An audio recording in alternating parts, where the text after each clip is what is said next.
کسی دہریے نے یعنی جو اللہ کو نہیں مانتا تھا کسی عالم سے پوچھا کہ مجھے بتائیے اگر اللہ تعالیٰ ہے تو ہمیں نظر کیوں نہیں آتا۔ دوسرا سوال یہ ہے کہ اگر شیطان آگ سے پیدا ہوا ہے تو جہنم میں آگ کا عذاب اسے کیسے تکلیف دے گا کیونکہ وہ بھی آگ سے پیدا ہوا ہے۔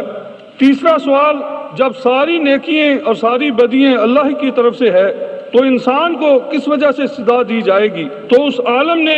زمین سے مٹی کا ایک ڈھیلا اٹھایا اور اس آدمی کو زور سے مارا، وہ چلا اٹھا۔ قریب ہی کچھ مسلمان بیٹھے ہوئے تھے تو ان کو جا کر کہنے لگا، دیکھیے میں نے آپ کے اس عالم سے سوال کیا ہے، بجائے جواب دینے کے اس نے مجھے مارا ہے۔ تو لوگوں نے حضرت سے پوچھا کہ آپ نے ایسے کیوں کیا ہے؟ تو کہنے لگے، میں نے مارا نہیں بلکہ میں نے اس کے سوالوں کا جواب دیا ہے۔ تو حیرت سے کہنے لگے کہ ایسے جواب کیسے ہے؟ کہنے لگے کہ اس کا اعتراض تھا کہ اگر اللہ تعالیٰ ہے تو ہمیں نظر کیوں نہیں آتا۔ اب اس سے پوچھیں اگر اس کو درد ہوئی ہے تو ہمیں دکھائے کہ درد کہاں ہے، باوجود اس کے کہ درد موجود ہے مگر آنکھوں سے دیکھ نہیں سکتے۔ اسی طرح اللہ موجود ہے اور ہم ان آنکھوں سے اس دنیا میں دیکھ نہیں سکتے۔ دوسرے سوال کا بھی جواب اسی میں تھا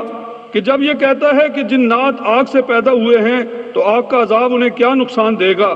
اس سے پوچھیں کہ یہ مٹی سے پیدا ہوا ہے تو مٹی سے اس کو درد کیوں ہوا ہے؟ پھر تیسری بات یہ کہتا ہے کہ ہر چیز اللہ کی طرف سے ہے تو پھر تمہارے پاس شکایت کیوں لے کر آیا ہے؟ اس پر وہ خود بھی اور لوگ بھی حیران ہو گئے کہ ایک ہی بات میں حضرت نے تینوں باتوں کا جواب دے دیا۔ اور بھائیو، یہ بات بار بار جو کر رہے ہیں وہ اسی وجہ سے کر رہے ہیں تاکہ ہمارے دلوں میں اللہ کی عظمت اور بڑائی راسخ ہو جائے اور اس سے ہمیں پیار ہو جائے،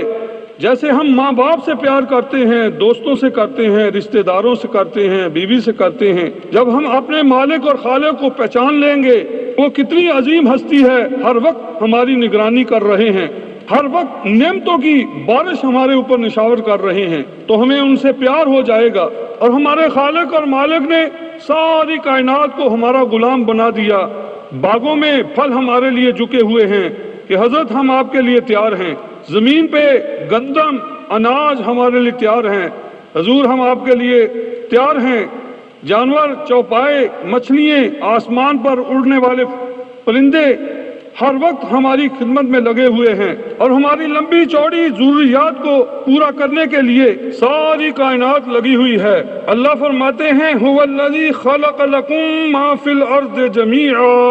وہی تو ہے جس نے زمین پہ موجودہ ساری چیزیں تمہاری خاطر پیدا کی ہیں۔ اور سورۃ اللقمان میں ارشاد فرمایا أَلَمْ تَرَوْا أَنَّ اللَّهَ سَخَّرَ لَكُم مَّا فِي السَّمَاوَاتِ وَمَا فِي الْأَرْضِ وَأَسْبَغَ عَلَيْكُمْ نِعَمَهُ ظَاهِرَةً وَبَاطِنَةً، کیا تم نے نہیں دیکھا کہ جو کچھ آسمانوں اور جو کچھ زمین میں ہے سب اللہ نے تمہارے لیے مسخر کر دیا ہے، اور اس نے اپنی تمام ظاہری اور باطنی نعمتیں تم پر پوری کر دی ہیں۔ رات دن ہر چیز ہماری خدمت میں لگی ہوئی ہیں جن کا ہم شمار بھی نہیں کر سکتے۔ سورۃ النحل جو نعمتوں کی سورت سمجھی جاتی ہے، جس میں اللہ نے اپنی نعمتیں گنائی ہیں، اس میں ارشاد ہوتا ہے وَإِن تَعُدُّوا نِعْمَةَ اللَّهِ لَا تُحْصُوهَا،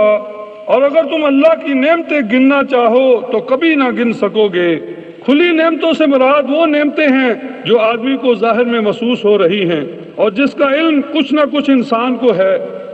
اور باطنی وہ نعمتیں ہیں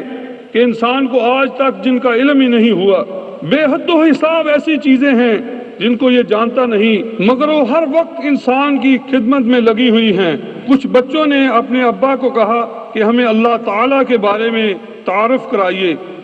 تو ابا نے کہا کہ آپ ایک انڈا لے آئیں، تو بچوں نے انڈا لا کر سامنے رکھ دیا، تو ابا جان نے کہا کہ دیکھیے یہ ایک ایسا قلعہ ہے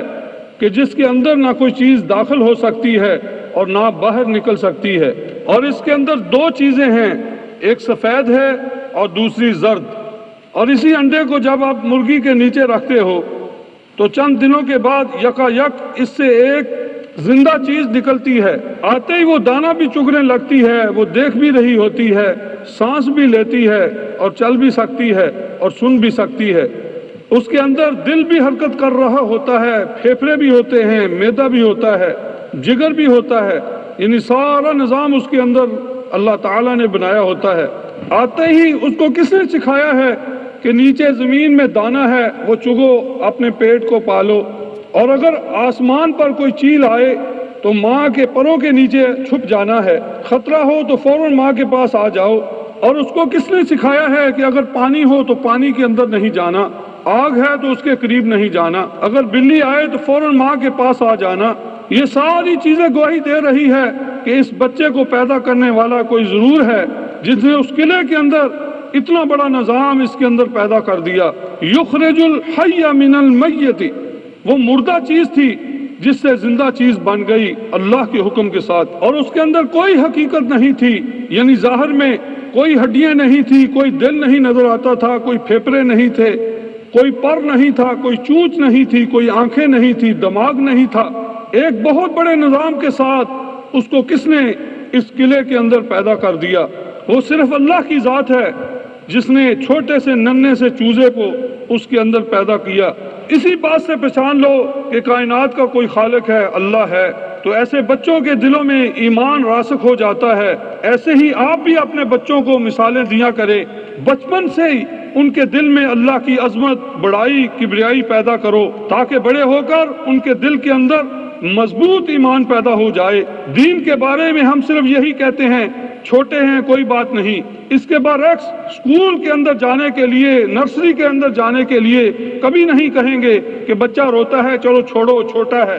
ان کو پتا ہے کہ اسی سے بنیادیں بنے گی، اگر آج یہ نرسری میں نہ گیا تو کل یہ اسکول میں نہیں جائے گا۔ اسی طرح اللہ کی ذات کے بارے میں بچپن میں ان کے دل میں ایمان پیدا کریں، قرآن کی محبت پیدا کریں، رسول اللہ صلی اللہ علیہ وسلم کی محبت پیدا کریں، سنت کے ساتھ پیار ڈالیں، عبادات کے متعلق بتائیں، برائیوں سے روکیں، تاکہ جب وہ بڑے ہوں تو ان کا ایمان اور یقین پختہ ہو جائے اور وہ دین کے امام بن جائیں۔ کسی عالم نے خوب مثال دے کر کہا،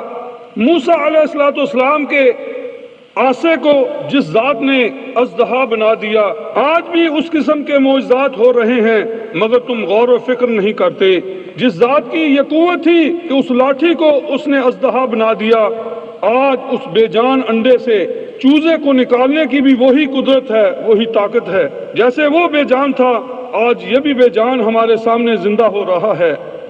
مگر ہم لوگ اس میں غور نہیں کرتے کہ یہ کتنا بڑا معجزہ ہے۔ ہمارے بچے کا پیدا ہونا یہ کتنا بڑا معجزہ ہے۔ موسیٰ علیہ السلام کا معجزہ تو وقتی تھا، مگر ہمارے سامنے ہر چیز کے اندر معجزے ہی معجزے ہمیں نظر آ رہے ہیں۔